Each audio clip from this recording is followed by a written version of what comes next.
Hello, everyone. So, this story is circulating among multiple sources. I've seen it here on CNBC, where I got this screenshot, as well as Reuters and BBC. So, apparently, Russia had set up an exhibit in Moscow to show various bits and pieces of NATO military hardware that was captured by Russian forces in Ukraine.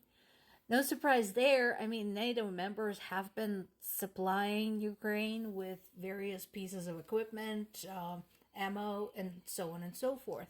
But what I find interesting is what is not included in that exhibit. And that is the stuff that Russian soldiers have looted from Ukrainian homes, including but not limited to computers, cameras, any type of valuables, jewelry, silver. Yeah, I mean, like, spoons and forks. Quite a few families still have some, old cutlery and utensils left over from grandmothers and great grandmothers and so on. And also rugs, sinks, toilets.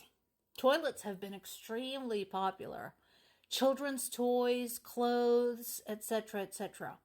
All of those items have been stolen from Ukrainian homes in the territories occupied by Russian soldiers. Lots of them were taken home as a gift for the wife and kids. In fact, we have records of phone conversations of Russian soldiers with their wives where their wives were asking them to bring them souvenirs from the country the men are invading. For some reason, those objects are not presented at the exhibit. Meanwhile, Russia continues slaughtering Ukrainian civilians. In this particular case, there's been another strike in the Donetsk region, in the city of Hirnik. 2 people were killed, 6 more were injured, and of course there's probably also destruction, damage to the area, and so on and so forth. And once again, those of us who have been following the situation in Ukraine for 10 years now have been warning that eventually the fascinating and corrupt world of oil trade will come into play in this. And it sure did. So, United Arab Emirates is the next state that is facing some pushback from the US, UK, and the European Union because of its trade with Russia. Basically, they are in violation of the sanctions. Now, I don't know, again, whether there's going to be any serious consequences because oil. That's really all you need to know. Oil. UAE, oil, Russia, oil, you get it. So, but we are probably going to find out about other countries that either claim to be neutral or actually claim to be our allies and or trade partners. Those two are not the same thing.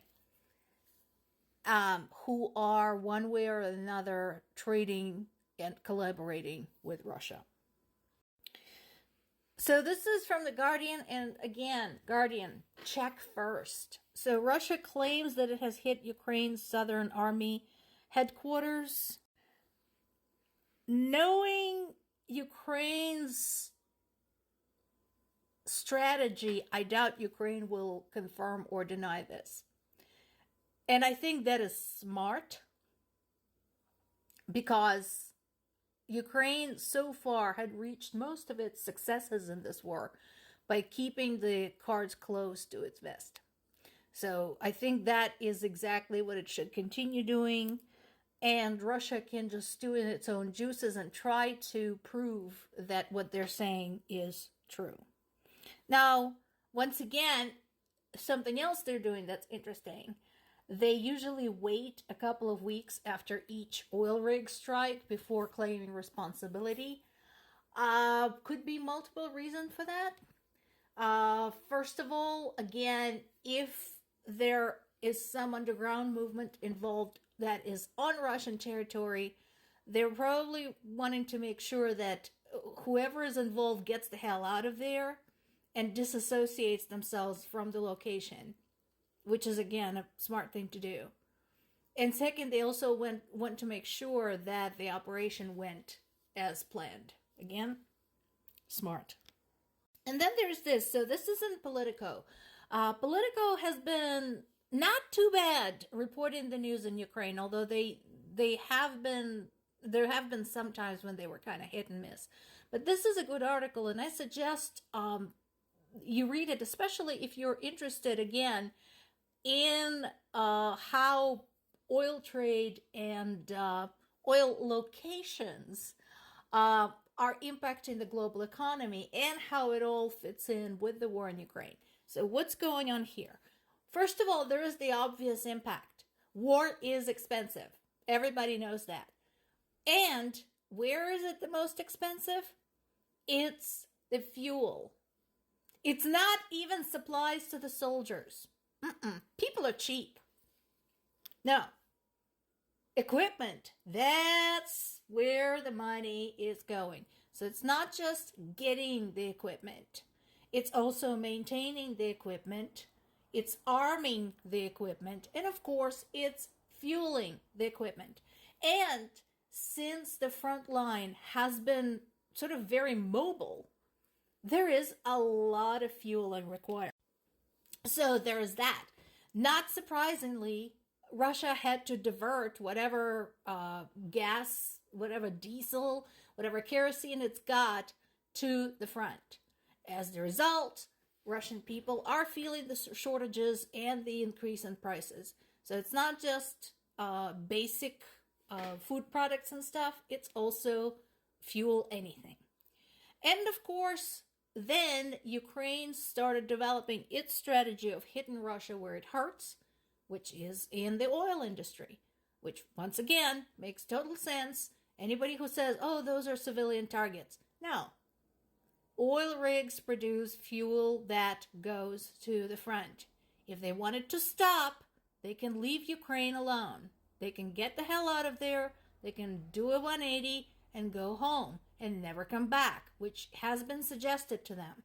So far, they're deciding not to. So they're getting exactly what they have asked for. So between those two, just the natural demands of the war, if you can call anything war-related natural, and Ukraine's laser-sharp attacks against Russia's oil rigs, Russia is starting to feel the strain. So in light of that, I am interested to see how that's going to play out with the oil partners in the Middle East. More to come.